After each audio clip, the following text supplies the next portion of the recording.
So now, let's go into Puranic Cosmology, which is something very interesting, where they do introduce God, but in such an interesting way that it's not just this blanket, God of the gaps kind of idea. One of the first people to recognize it was Carl Sagan, who in one of his Cosmos episodes, he talks about how the Hindu mythology brings about this idea of the multiverse and scales of time that are way large, that are large enough to accommodate something like the Big Bang, and there are even bigger ones beyond that. So one of those ideas of long time span is the life of Brahma. The life of Brahma is 311.04 trillion years. That's a long lifetime. And so it goes from the creation of the universe to the full devastation of the universe. Now, in these 311 trillion years, the way that he experiences it is 100 years of his time. We see it as 211.4 trillion years, but for him it's just 100 years of his time. So within one day, one of those days for him, there's a night before and a night after. So here's just like the day. You have a partial creation and a partial devastation. Every day he wakes up, he creates, goes back to sleep, and the day has the same duration of his night. During the night, everything becomes devastated, and then the next one goes on. This day of Brahma for us is 4.32 billion years, and is divided into 14 manvantars. These manvantars are the periods of the 14 manus, or the rulers of mankind. And so each one of these manvantars, you also have a partial creation and a partial devastation. So in between each manvantar, you have a partial devastation. And then within each of these manvantars, you have 71 Divya Yugas or Mahayugas. You can call it either one. These 71 Maha or Divya Yugas are composed of 4 parts: Satya Yuga, Treta Yuga, Dvapara Yuga, and Kali Yuga. We are at the moment in the last one of those, the Kali Yuga. And let me just leave it at that. Now, the partial devastations at the end of Brahma's day could be perceived as the big crunches of an oscillating universe, could they not? This could be one way of looking at it. Also, the partial devastations at the end of the manvantars, they could be perceived as the geological ages. However, care must be taken in noticing that the times of these devastations differ from the age of the universe and the geological ages. So this is just a sort of qualitative just juxtaposition of the two theories. You cannot say like, oh, well, this proves this or that. No, it's just an interesting fact that this sort of corresponds one with the other, but it only corresponds in a very rough way. Now, annihilation. This is one of the verses that was quoted in the paper that you asked me. This is called the Naimitika or occasional annihilation, during which the original creator, Lord Narayana, lies down upon the bed of Anantashesha and absorbs the entire universe within himself while the Lord Brahma sleeps. So this annihilation is something very interesting. That is the idea that Mahavishnu, is there lying on the coastal ocean. And the annihilation of the universe comes when he breathes in the universes into the pores of his skin. And then when he breathes out, the universes come back. How many universes? Unlimited universes. So now we have a multiverse. The Vedic conception has a multiverse. But not only that, these universes expand, and these universes have different sizes. Have you heard that before? So just like the idea of the expansion of the universe, possibly also inflation theory. These universes are expanding. And they all have a limited lifetime. They have the breathing of Mahavishnu and the breathing in. So we said that Lord Brahma has 311.04 trillion years. Well, that's the lifespan of the universe. So, in some sense, we could say we believe that the universe actually has this type of curvature over there. In some sense. So it could be very near 1, but it would be more likely to be over 1 if it's there. And we see that Vishnu is the cause of the material and spiritual world, but he's transcendental to matter. So it's not that you keep on having this is the cause of this, and this is the cause of that, and this is the cause of that. When you get to Mahavishnu, well, what was the cause of Mahavishnu, right? We would say. Well, the idea that the Lord has a cause to him would make him not the cause of everything. Now, in some sense, you can say, well, that's not very satisfying because you just gave me a dead end, right? You just gave me the same dead end that the singularity was there for them. But if you think about it, it is different in some sense because we are saying that Lord Vishnu has a nature which is different from all of this matter. He doesn't follow the same rules as that matter, and you should expect that. If you have something that is like this is the cause of this is the cause of that. If you don't want to go into an eternal regression, you have to have a stopping point, and that stopping point has to be different from the rest of the other things, so that can be a stopping point. So, in a sense, he has to be transcendental. Besides just breathing in and breathing out the universes, Mahavishnu also is said to be dealing with material nature through Ramadevi. And through his glance, Ramadevi takes his glance from him all the way to Prakriti, or material nature.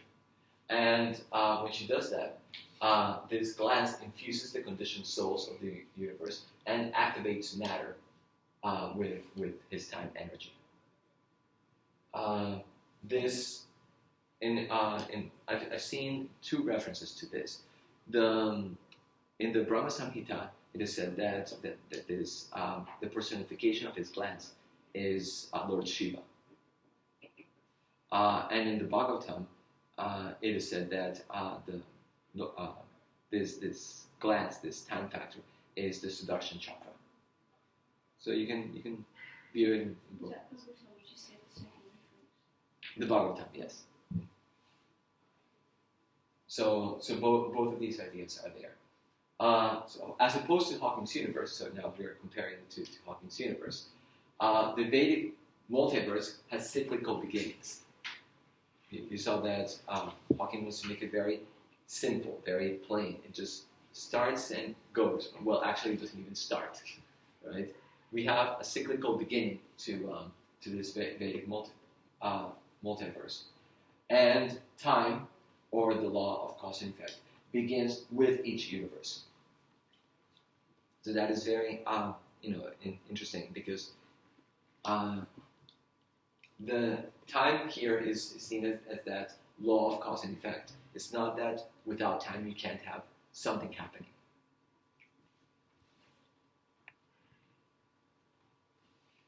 So what is this idea of Shiva and Durga? I just mentioned that Shiva is that glance of Mahavishnu personified, right? Well, Durga is the personification of material nature.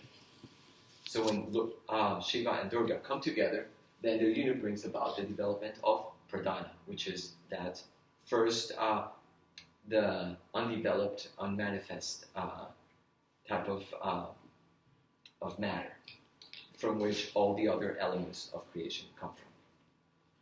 Now, the Shaivites and the Shaktas take this to be the beginning of creation.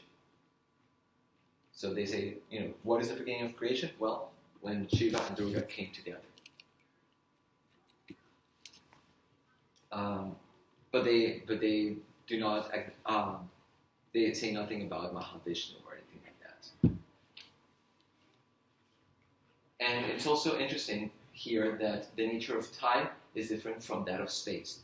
And if you remember, at the beginning when we talked about Einstein, what he said was that time and space are basically the same thing. There is no distinction between the two of them. When he created space-time is time and space have the same footing. Here is no. Time has a certain nature and space has a different nature. The creation hymn from the Rig Veda, right? That was one of the questions that was asked in this sheet. It's quite a hymn. It says, "Then even nothingness was not, nor existence. There was no air then, nor the heavens beyond it. What covered it? Where was it? In whose keeping?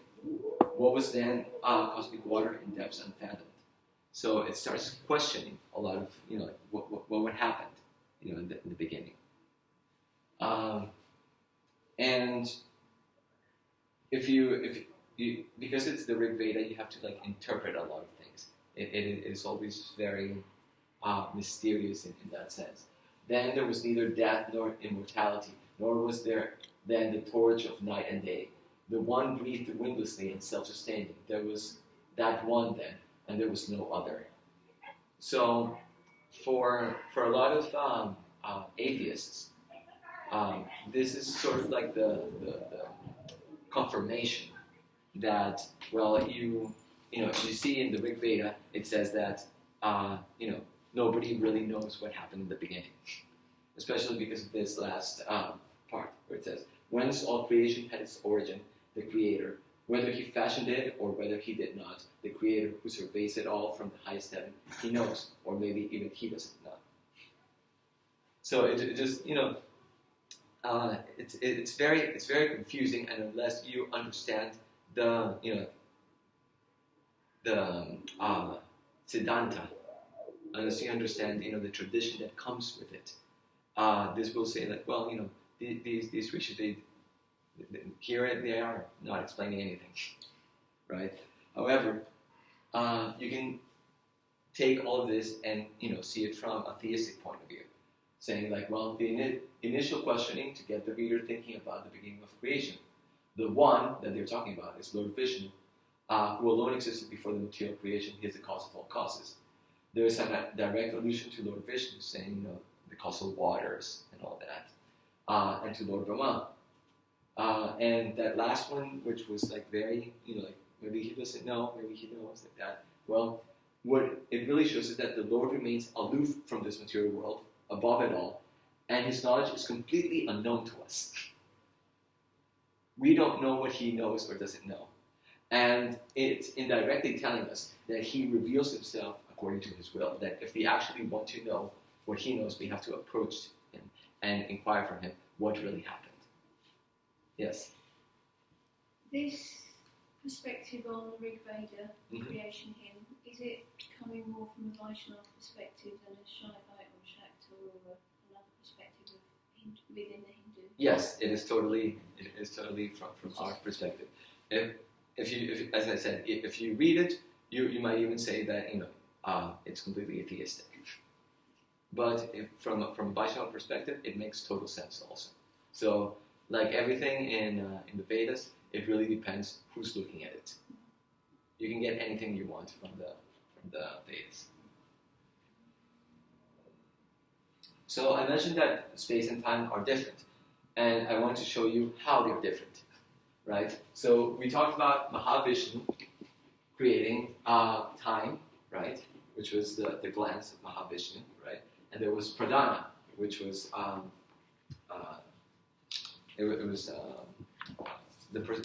whose personification is Durga, right?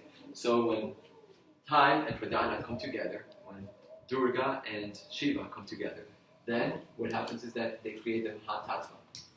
The Mahatattva is this same Pradhana, but in which the three modes of material nature, goodness, passion, and ignorance, or Sattva, Rajas, and Tamas, they have separated themselves. Right? Everybody knows here about the three modes of nature? Mm-hmm. Okay, good. So, but these three modes are by themselves. They have not mixed into each other. That's the Mahatattva.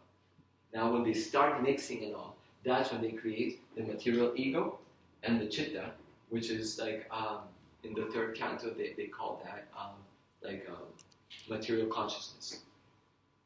I believe that's how they call it. And so this material ego, depending on whether it's in goodness, in passion, or in ignorance, it will give rise to different things, such as the mind, the intelligence, the knowledge acquiring senses, the action senses. And in ignorance, it gives rise to the subtle and gross elements and the outward actions of outward organs of action.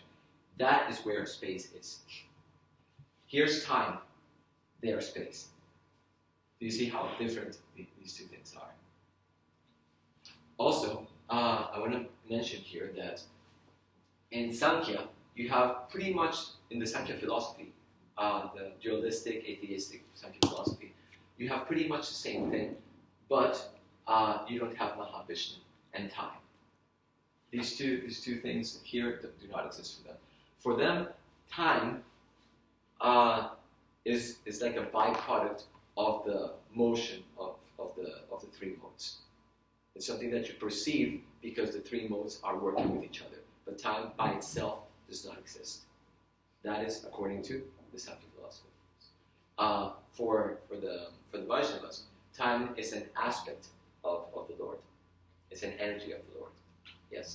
The scientists do say that time is a fourth dimension, don't they? They say that 3 dimensions, the movement of the 3 dimensions is actually time. Without any movement, there's no time.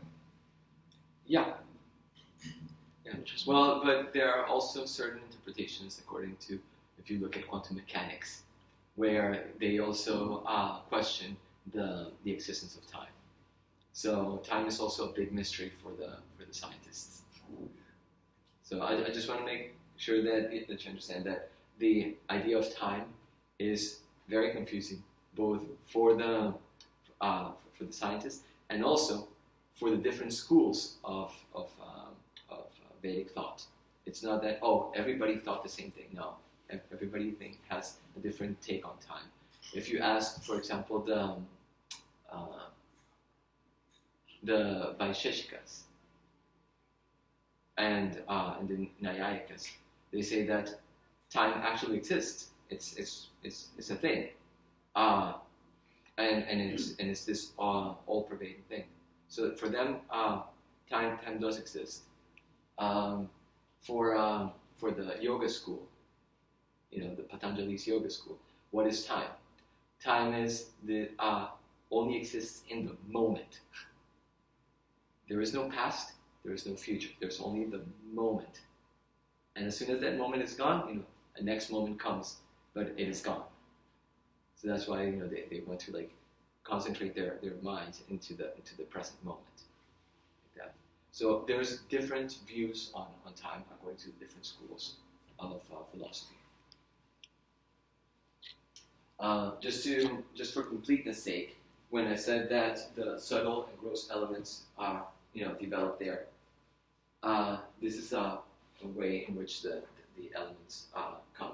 First comes sound, and from sound, the organ of action, ear, comes, and then the Mahabhuta of space, here space, right? When space and sound combine, they create touch. Touch creates the organ of action of skin, and the gross element of air from these two form, and so on. So you get down to the last one. But notice here again that space is here and time was all the way up there.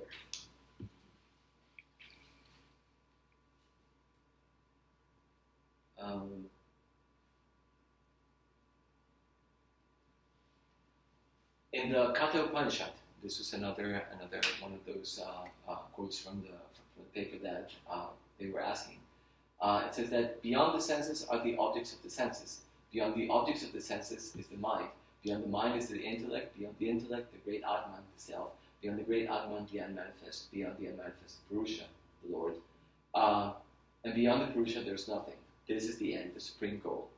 So we can see that, the Katha Upanishad is telling us that, above these things, above the objects, above the senses are the objects of the senses. Then we have it. Then beyond that is the mind. Beyond that is the intellect, or in here it's called intelligence. Beyond that is the self, like that. But everything ends up as the Lord Mahavishnu at the top. That is the supreme goal, giving us that hierarchy. Something important to know about the universe is that these different elements create different layers to the universe. The universe is like an egg-like. So now we also talk about yes, there's a curvature to the. We said that we didn't know whether it was flat or whether it was like hyperbolic or like that. So yeah, it's like an egg, according to the Vedic universe. It's like an egg, and it's made up of sequential elemental layers. Each layer is 10 times bigger than the previous one. You start with earth, water, fire, air, ether or space, however you want to call it, Mahatattva, false ego, Mahatattva, Pradhana. And then you have the causal ocean with Mahavishnu there. The innermost layers are grosser than the outermost. Now, an important idea is this of matter, but then also of Purusha. Purusha, you can say that it's spirit, it is the enjoyer, the source of consciousness. So both are energies of the Lord, and while matter is inert, consciousness develops matter. This is an important thing. Most of the ideas nowadays regarding consciousness is that it is a byproduct of matter. Here, in the Vedic conception, it says no. You have Prakriti, which is matter, and you have Purusha, which is something else. It's not that one creates the other one. These are two different entities.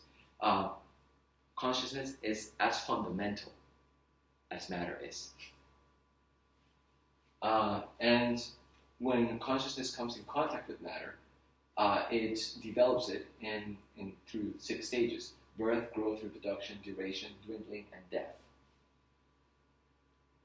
Speaking about birth and death, here's the IRS: birth, death, taxes. You are here.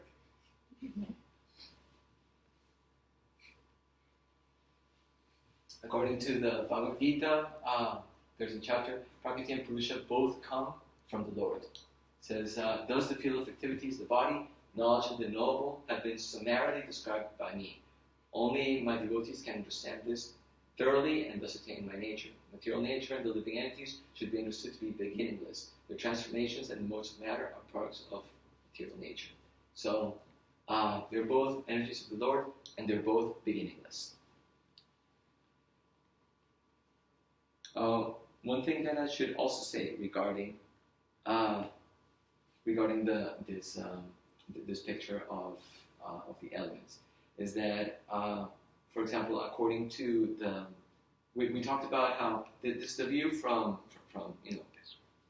theistic Vedanta, but that you take out Mahavishnu and time when you want to when you're talking about Samkhya, if you're talking about the Vaisheshikas, for them the beginning of time. What is the universe? How does the universe start? They say that the atoms are eternal. So they don't talk about the goodness, passion, negatives. They don't have the idea of the modes. They say that it is all atoms that come together and disintegrate. There's they do say that the universe is created and devastated, but in all of them, it's only atoms that come together and go away. But they do have one type of atom, which is called the Atman, the self, which has which is the one that experiences things. So they have that extra atom, if you want. Yes. The word Atma and Atom are actually related, aren't they? They are the same science. I think I've read somewhere that the soul and atom are actually the same size. Well, what is the size of the soul? What is the size of the Atman? You hear the statement that it is 1/10,000th the size of the tip of the hair. Yeah.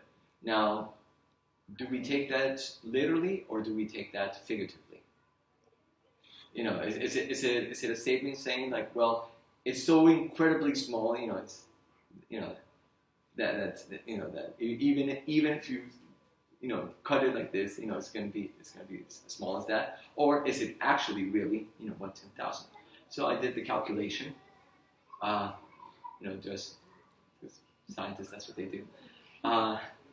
And what is the size of a tip of a hair? What is the smallest living entity that we can find?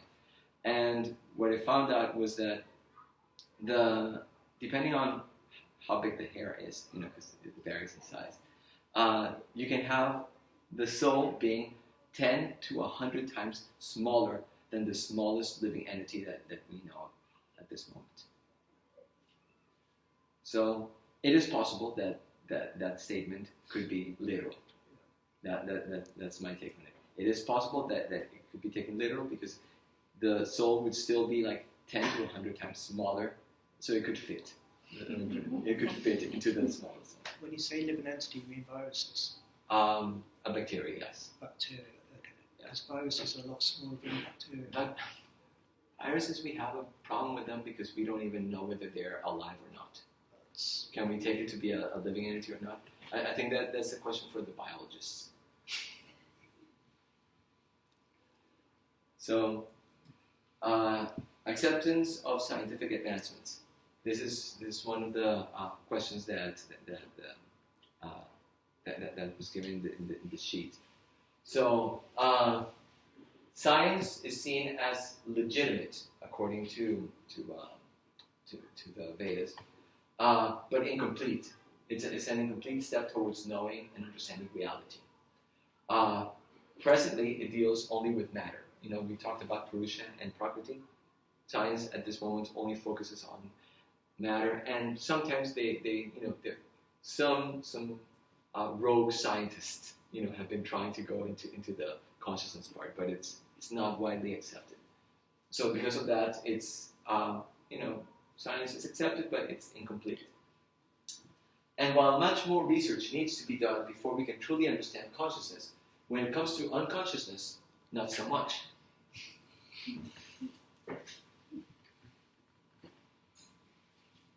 Right?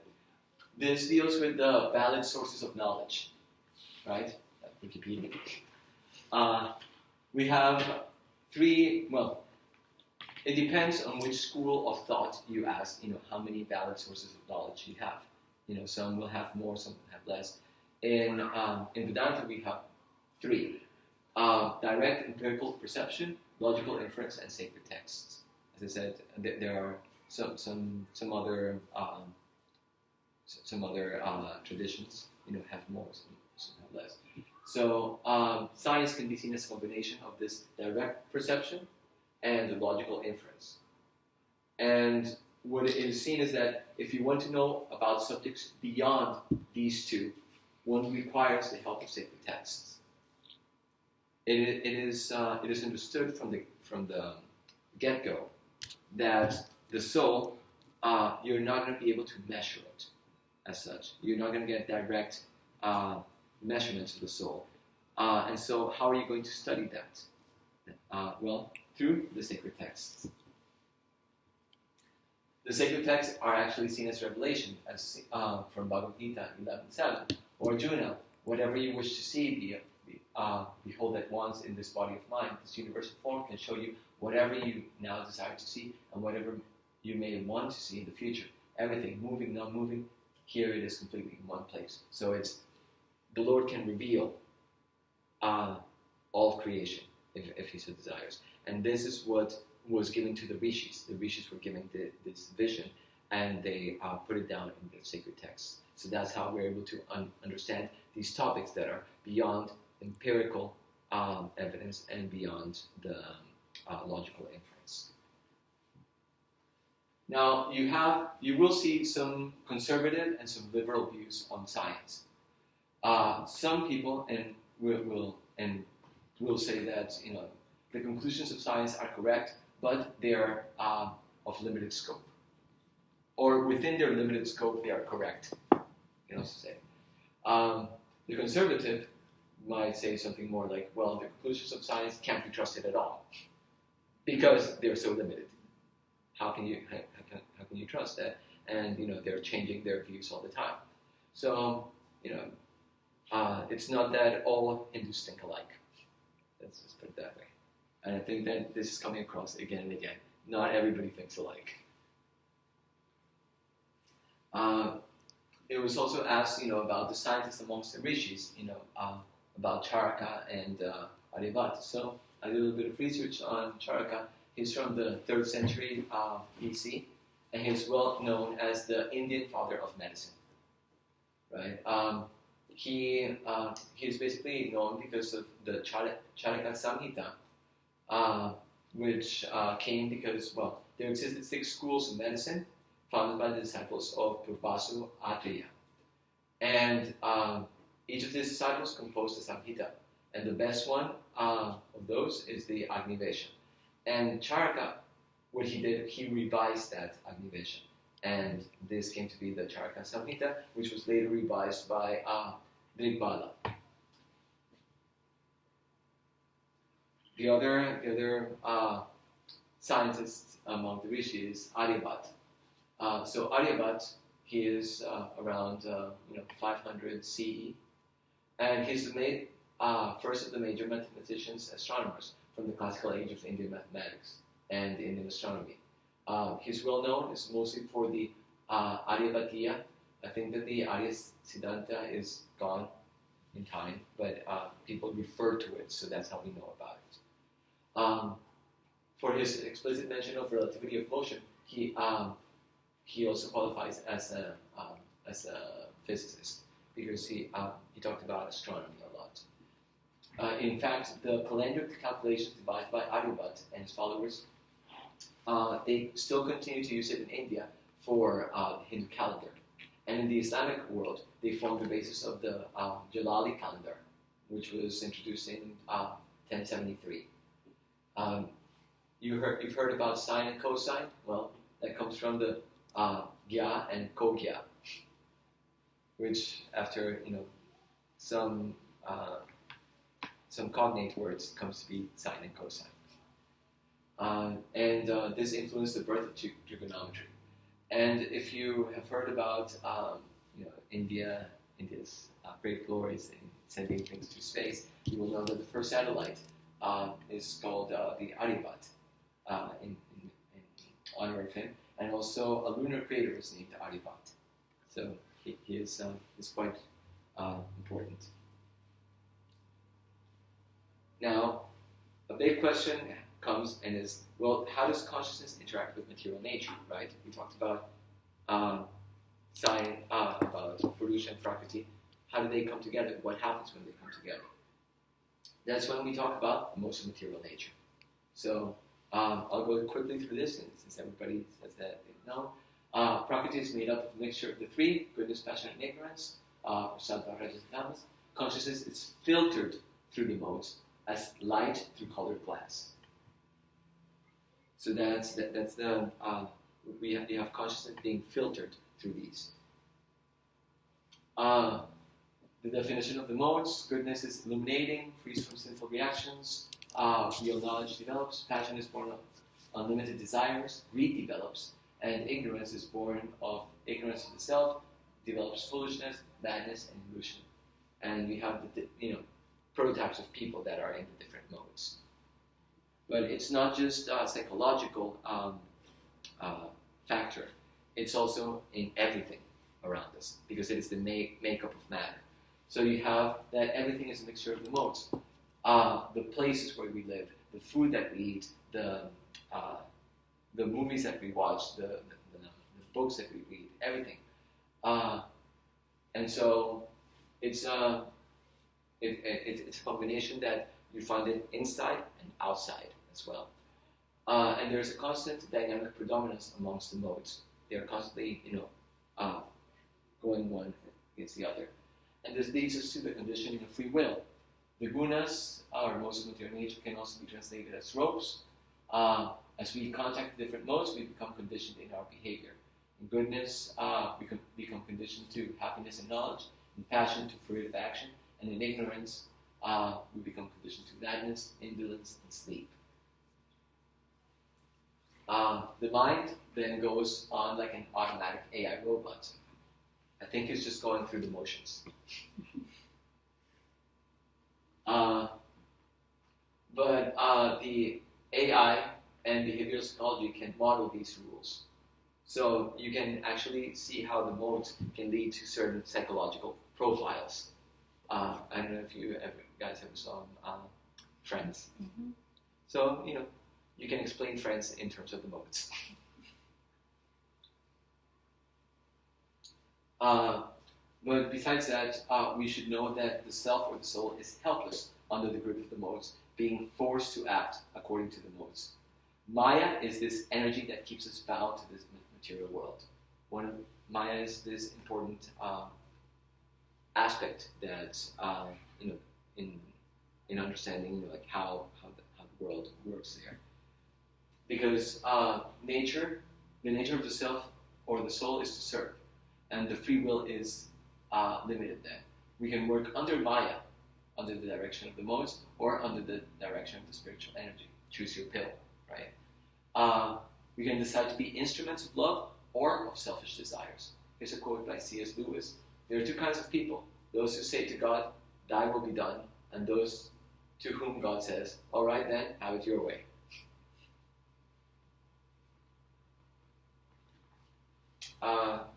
In Bhagavad Gita 14:19, we see that when one properly sees that in all activities no other performer is at work than these modes of nature, and he knows the Supreme Lord, who is transcendental to all these modes, he attains the spiritual nature. And 14:20, when the embodied being is able to transcend these three modes associated with material body, he can become free from birth, death, old age, and their distress, and can enjoy the nectar even in this life. So we're hearing now here that the sacred texts are telling us that in this world that has been created and all that, we're not supposed to stay here. We don't belong here. We have to transcend these modes because we're just bound to suffering. Now, another aspect of now that we understand the modes, is that there are three predominant deities that rule over them, that are in charge of them. Lord Brahma is in charge of the rajas, or passion. Vishnu is in charge of sattva, and Shiva is in charge of tamas. Brahma is the secondary creator, Vishnu is the one in charge of maintenance, and Shiva is the one who's in charge of destruction. You can't really see so well here, but there is Lord Brahma, Lord Vishnu there behind, and Lord Shiva over there. Now, there are some people that believe that this Trimurti, they call it the Trimurti, it is common among the Hindus to believe that the material world is just an interplay of these three incarnations, taking them to be on the same platform. So the first time that I asked an Indian when I was doing my PhD, I said like, well, tell me about Hinduism. Like, what is it all about? The only thing they were able to tell me were two things. One, that there is Lord Brahma, Lord Shiva, and Lord Vishnu, and they create and destroy the world, and that there are many festivals.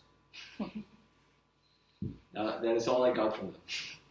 So this idea of the Trimurti is very common, but it puts the three of them on the same platform. We'll see in a second that that is not the case, at least for the Gaudiya Vaishnavas.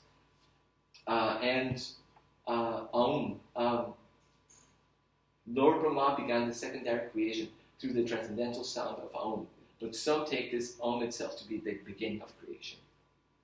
So these are different ways that people are thinking about it. So you see also the Shaivites and the Shaktas saying that it was. So everybody has a different way of saying what came first. Now, when we talk about Vishnu, it's not just one Vishnu; it's three Vishnus, right? We have Mahavishnu, who's breathing out and breathing in all the universes. We have an expansion of him that goes into each one of those universes, called Garbhotakashaj Vishnu. That's a big word. Say that 3 times in a row, fast.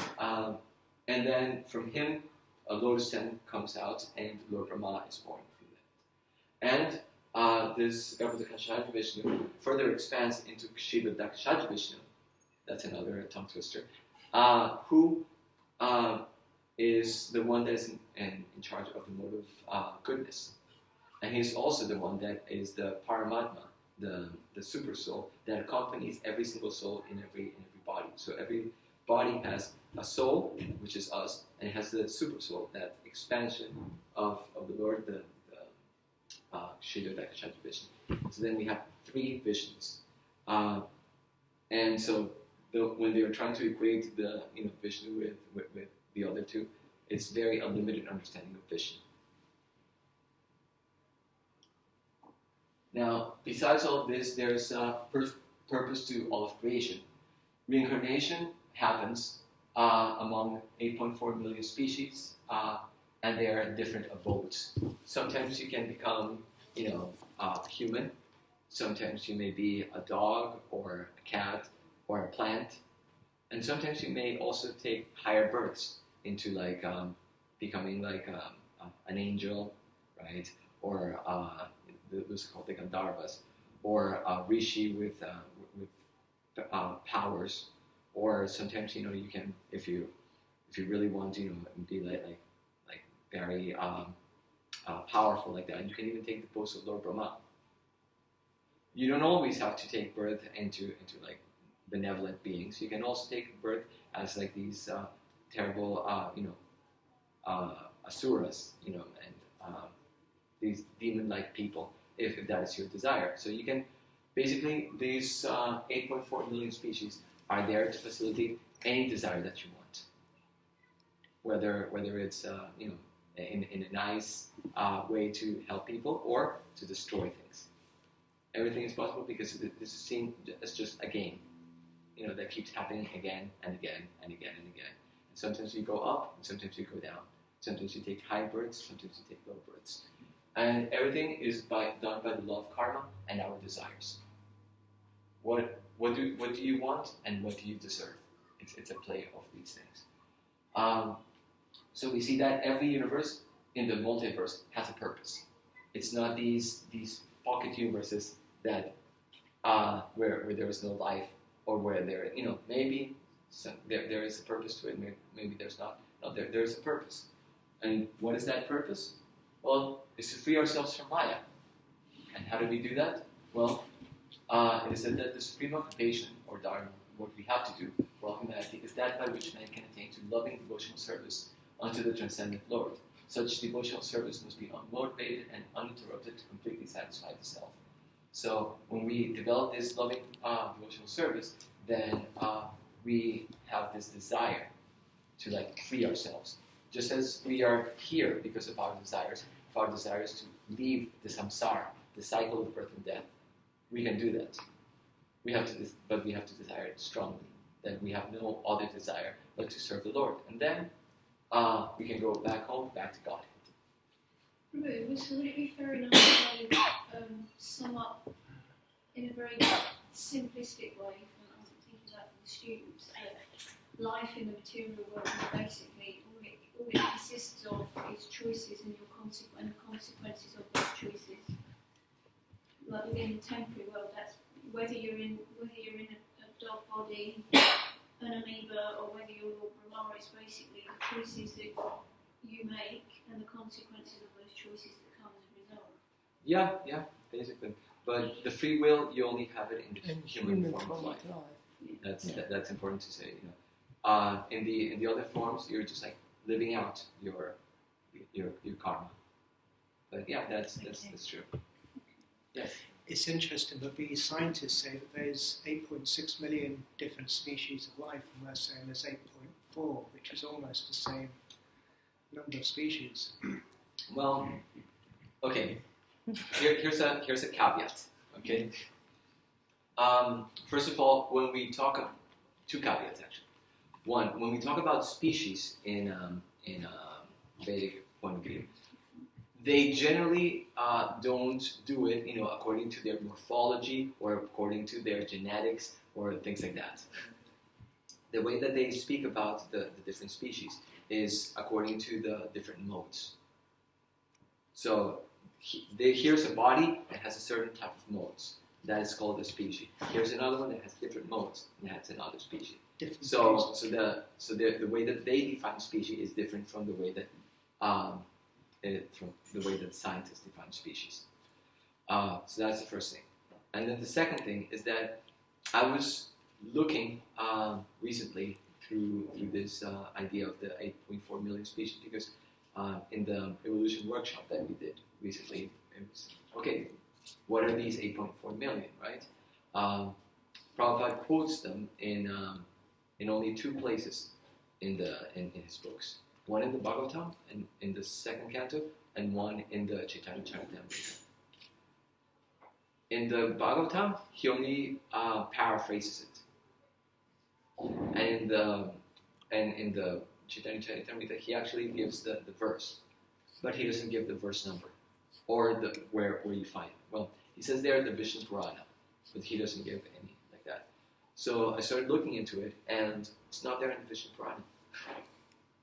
It's like, okay, that's, because Prabhupada gives it in Sanskrit, so it's like, okay, so it must be. It was not in the Vishnu Purana.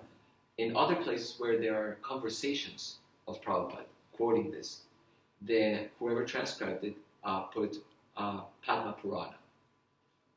So I looked it up in the Padma Purana. It's not in the Padma Purana.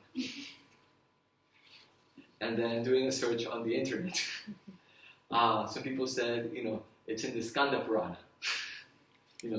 They were also saying it's in the Vishnu Purana. Some people were saying it's in the Padma Purana, and some people were saying in the Skanda Purana.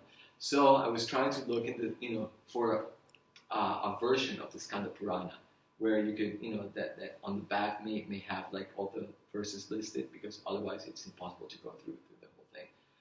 I couldn't find a version that had that. So maybe it's in the Skanda Purana, but the problem is that because of that, you don't know the context of this verse. When they're saying that the 400,000 species of human beings, for example, are they including there all of the devatas? Are they including the asuras? Are they including the gandharvas? Are they including the pishachas and the apsaras and the yakshas, rakshas, and all these different forms that appear, like higher than the human beings? Are they not? Furthermore, when I was looking at the Sankhya, in the Sankhya philosophy, the Sankhya they give 14. They give 14 species instead of 8.4 million. The one of them is humans, right? 8 of them are higher, and 6 of them are lower. The lower include the animals which are domestic, the animals that are wild, the plants, or the immovables in general, and it keeps going like that. So, but it's interesting. It's like, how do you want to cut the cake, basically, into 8.4 million, into 14, but the idea constantly throughout all this is that species is defined by the modes. That is always there. Because the modes are what allow you to experience different things.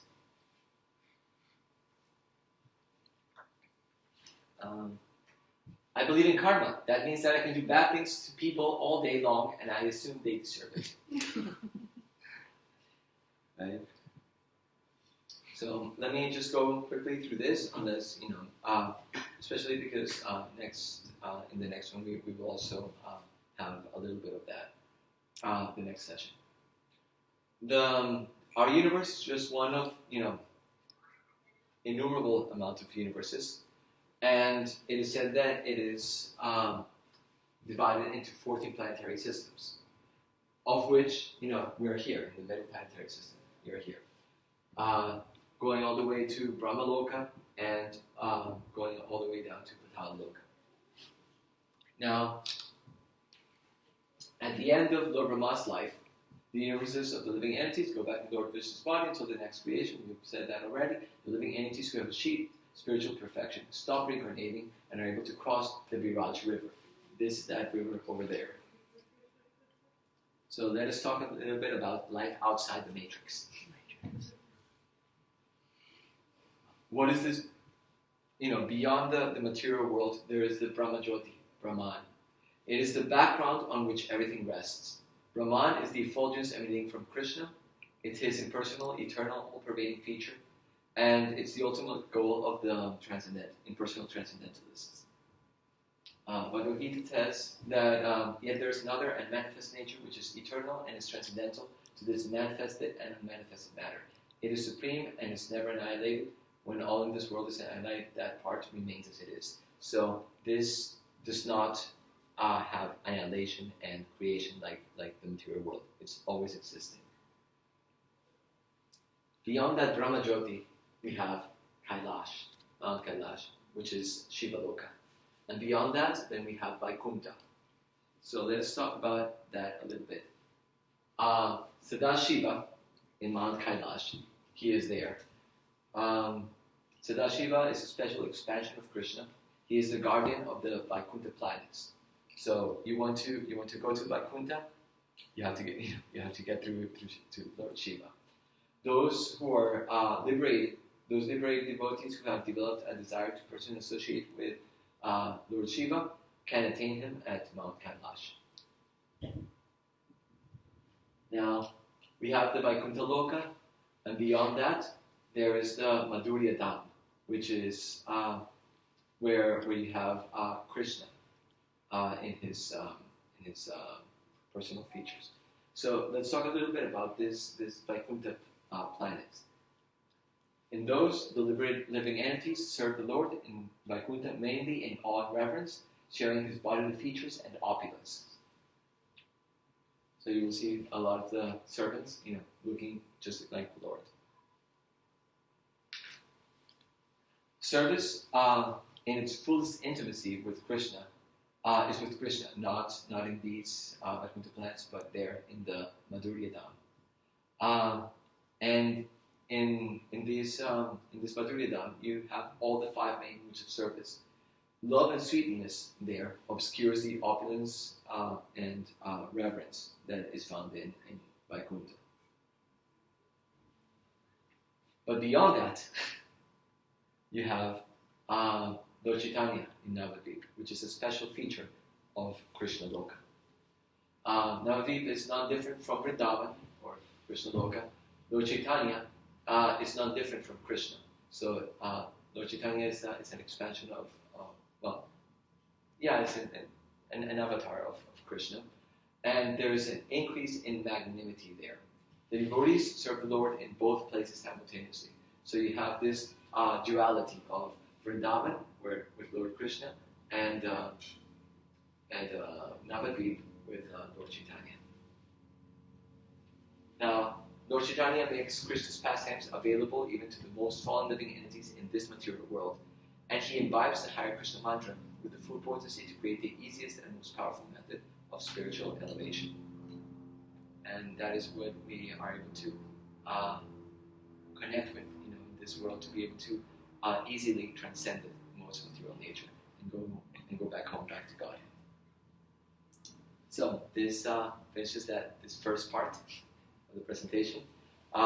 We will have, I think, a 10-minute break because we go all the way up to 6 o'clock, but I don't want to burn out. Can I ask a question? Yes. So Lord Shiva lives in Kailash, is the realm beyond the Brahmajyoti. Yes. So he, of course, he's the destroyer. So he doesn't, at the end of Lord Brahma's day, he doesn't actually get annihilated, does he? No. We also have to understand that Lord Shiva has expansions, just as Lord Vishnu has different, there are different Vishnus. Lord Shiva also has different expansions like that. For example, when there is annihilation of the universe, there's 11 Rudras. Yes, that do that. The different forms of destruction. Exactly. So you have that, and there's a special place here within the material world where there's Mount Kailash, an outpost here in the material world where Lord Shiva lives in an expansion of Sadashiva. Sadashiva lives up there, and he just Shanti. Okay. In that form, you've just explained that Vaishnava perspective of ultimate reality. So for a Shivite, where Sadashiva is that where everything finishes? Well, it depends on the Shaivite that you ask. Some Shaivites tend to be more on the bhakti and theistic side, so they may go more towards that. But a lot of them, if not the majority of them, tend to be more impersonal, same as the Shaktas, where they will, their idea is that let me perfect myself, by worshiping, Lord Shiva like that, and then that at the end, you merge into the oneness. So if you remember, Brahmajyoti is higher. You've got Sadashiva, Yeah. Brahmajyoti, so Exactly. Others, when they see, for example, some Shaktas, they will say that there's a moment when you get liberation at which you just see the material energy just unfolding. You just become an spectator, and you don't reincarnate anymore. You just you just become a spectator of what happens there. So yeah, there are different ways. Different goal. There are different goals for each one, depending on the specific tradition, specific tradition that each one is there. And that with the Vedas, it's not that colloquially within our tradition, you may see sometimes, when someone's very new, they can be very disparaging of other paths. Right? But when you look at the Shastric statements, a person is still a transcendentalist, which is an incredibly high level of conscious development, actually, because you're aiming way beyond this current existence. So there's an acceptance that, again, because that's your choice, that's where you can go. It's not, from our perspective, it's not the ultimate, but if that's where you want to go, it's accepted that is a transcendental path, and it is something to be, we wouldn't aspire for, but again, it's not something to be looked down upon. True. Yeah. One thing that one also has to take into account is the fact that a lot of what goes on in the name of impersonal path is also just very watered down philosophy. That it's like the Prabhupada said, whatever goes. And in fact, that has been the move for a lot of Hindus for a lot of years. Now that is like, okay, yeah, whatever you say is good. It's all good, and then nobody knows anything. I'm just asking because it's like if you're coming from many of the students that the teachers are teaching or that we come into contact with through IES are coming from a lot of the time from a very Abrahamic conception of religion. So there's that idea of right and wrong, and that's Vedic conception doesn't really have that in that sense. Yeah, no. In fact, there are statements in the Srimad Bhagavatam where it talks about how according to the different modes, there's scriptures for everybody in this universe. Yeah. If you're an asura, if you're a demon like that, there are certain scriptures for you. The idea is that there's scriptures for everybody according to where they're at and what they want to achieve. As long as you follow something, bona fide, it's okay, because it's leading you in some way to the goal.